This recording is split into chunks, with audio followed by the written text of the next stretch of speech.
Hey guys, அஸ்ஸலாமு அலைக்கும். நம்ம இன்றைக்கி இந்த வீடியோக்குள்ளே எதை பற்றி பார்க்க போகிறோம் அப்படின்னா, Motha falooda mix jelly rose milk எப்படி பண்ணுறதுன்னு தான் பார்க்க போகிறோம். அதுக்கு முன்னாடி நம்ம சேனலை யார் ஃபஸ்ட்டு பார்த்துட்டு இருக்கீங்களோ சப்ஸ்கிரைப் பண்ண மறந்துடாதீங்க. பக்கத்தில் உள்ள பெல் பட்டனையும் கிளிக் பண்ணிடுங்க. அப்போ தான் நான் போடுற டெய்லி வீடியோஸ் உங்களுடைய நோட்டிஃபிகேஷனுக்கு வந்து சேரும். இப்போ வீடியோக்குள்ளே போகலாம். இந்த மோத்தா பிராண்டடில் என்ன ஸ்பெஷல் அப்படின்னு சொல்லி பார்த்தோம் அப்படின்னா, நார்மலாக நம்ம ரோஸ் மில்க் போடணும் அப்படின்னா என்ன பண்ணுவோம், தனித்தனியாக எல்லாமே வந்து நம்ம மிக்ஸ் பண்ண வேண்டியது இருக்கும். ஸோ அதனால் அப்படி இல்லாமல் இதில் 2 பேக்கேஜ் நமக்கு கொடுக்காங்க. பெரிய பேக்கேஜில் என்ன இருக்குன்னு பார்த்தீங்கன்னா, sugar, subject rose milk powder இருக்குது. குட்டி பேக்கில் என்ன இருக்குது அப்படின்னு சொல்லி பார்த்தீங்கன்னா, ஜெல்லி மிக்ஸ் பவுடர் தான் நமக்கு இருக்குது. இது நம்ம எப்படி பண்ணுறதுன்னு சொல்லிட்டு இப்போ நம்ம பார்க்கலாம். வீடியோக்குள்ளே போகலாம். ஒரு பேன் எடுத்துப்போம். அதில் 200 ml வாட்டர் வந்து லோ ஃப்ளேமில் வச்சு நம்ம பாயில் பண்ணிப்போம். குட்டி பேக்கில் உள்ள ஜெல்லி பவுடர் 1 ஸ்பூன் நான் எடுத்து வச்சுருக்கிறேன். அந்த பொடியை பார்த்திங்கன்னா சுகரில் ஏதோ கலர் கலந்த மாதிரி தான் இருக்குது. ஸோ இப்போ நமக்கு வாட்டர் வந்து நல்லாவே கொதிக்க ஆரம்பிச்சிருச்சு. இப்போ நம்ம எடுத்து வச்சுருக்கிற 1 டீஸ்பூன் ஜெல்லி பவுடரை வந்து நம்ம மிக்ஸ் பண்ணிக்குவோம். ஜெல்லி வந்து திக்னஸாக வேணும், குவான்டிட்டி நமக்கு நிறைய பேர் இருக்கிறாங்க அப்படின்னா 3 ஸ்பூன் 4 ஸ்பூன் கூட நம்ம மிக்ஸ் பண்ணிக்கிறலாம்.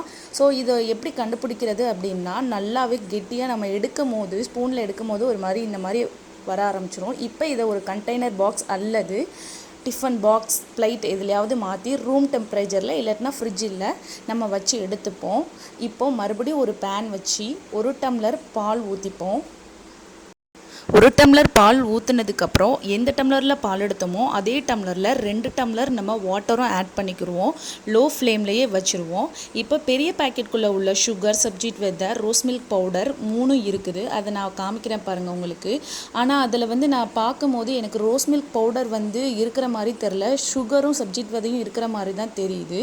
நான் அதுக்கப்புறம் ஜூம் பண்ணி நான் பார்க்கும்போது தான் குட்டி குட்டியாக சேமியா மாதிரியே என்னமோ கிடந்தது. நான் அதுக்கப்புறம் அதை எடுத்து நான் தனியாக கையில் எடுத்து பார்க்கும்போது தான் பார்த்தா அது அகார் தான், வேறு ஒன்றும் இல்லை. நம்ம நார்மலாக செய்கிற கடல் பாசி தான், அது சேமியா மாதிரி குட்டி குட்டியாக இருக்குது. இப்போ வாங்க, பால் நமக்கு நல்லாவே நுரைச்சி வர ஆரம்பிச்சிருச்சு. பாலை கொதிக்க விடாமல் நுரைச்சி வர்ற ஸ்டேஜ்லேயே நம்ம அந்த மிக்சடு பெரிய பேக்கில் உள்ள மிக்சடை வந்து கலந்துருவோம். கலந்து பார்த்தாலும் எனக்கு வந்து ரோஸ் மில்க் வந்து கலர் வர்ற மாதிரியே தெரியலை. அது ஒரு மாதிரி ஒயிட் லைட் ரோஸ்ட்லேயே இருந்தது. ஸோ நான் என்ன பண்ணினேன் அப்படின்னா, பேக்கர்ஸ் ரோஸ் மில்க் எசன்ஸ் என்கிட்ட இருந்தது. ஸோ நான் அதை கொஞ்சோன்னு வந்து ஆட் பண்ணிக்கிட்டேன். நீங்கள் யாரும் இந்த மாதிரி ஊற்றி ஆட் பண்ணாதீங்க. ஸ்பூன்லேயோ இல்லை டம்ளர்லேயோ கொஞ்சம் ஊற்றி எடுத்துக்கோங்க. ஏன்னா அந்த மாதிரி ஊற்றுனீங்க அப்படின்னா ஒரு மாதிரி திகட்ட ஆரம்பிச்சிடும். ஸோ நான் இப்போ நல்லாவே ஊற்றுனதுக்கப்புறம் எனக்கு கலர் கிடச்சிருக்குது. பார்த்தாலே உங்களுக்கு தெரியும்னு நினைக்கிறேன். ஒரு மாதிரி நல்லாவே கலர் நமக்கு கிடச்சிருச்சு. நான் டேஸ்ட் பண்ணி பார்த்தேன், ஆனால் எனக்கு இனிப்பு இருக்கிற மாதிரியே தெரியலை. அதனால் நான் கூட கொஞ்சம் சுகர் வந்து நான் ஆட் பண்ணிக்கிட்டேன். சுகர் ஆட் பண்ணி முடித்த உடனேயும் நல்லா ஒன்ஸ் டைம் நல்லாவே மிக்ஸ் பண்ணி விட்டுட்டு அதை நல்லா அடுப்பை ஆஃப் பண்ணிவிட்டு அதை ஒரு கண்டெய்னரில் வந்து நம்ம மாற்றி எடுத்துப்போம். அதையும் நம்ம ரூம் டெம்பரேச்சர்லேயே வச்சுட்டு நம்ம செஞ்சு வச்சுருந்த ஜெல்லியை வந்து இந்த மாதிரி நீஃபில் வந்து ஸ்லைஸ் பண்ணி அந்த ஜெல்லியை எடுத்து நம்ம ரோஸ் மில்கில் வந்து கலந்துடலாம். அவ்வளோதான். இது இப்போ போட்ட உடனே பார்த்தீங்கன்னா, பாலை தண்ணிக்குள்ளே போட்டால் எப்படி புஷ்ஷுன்னு மதந்து வருமோ அந்த மாதிரி வந்துருச்சு. பார்த்தாலே உங்களுக்கு தெரியுதுல்ல.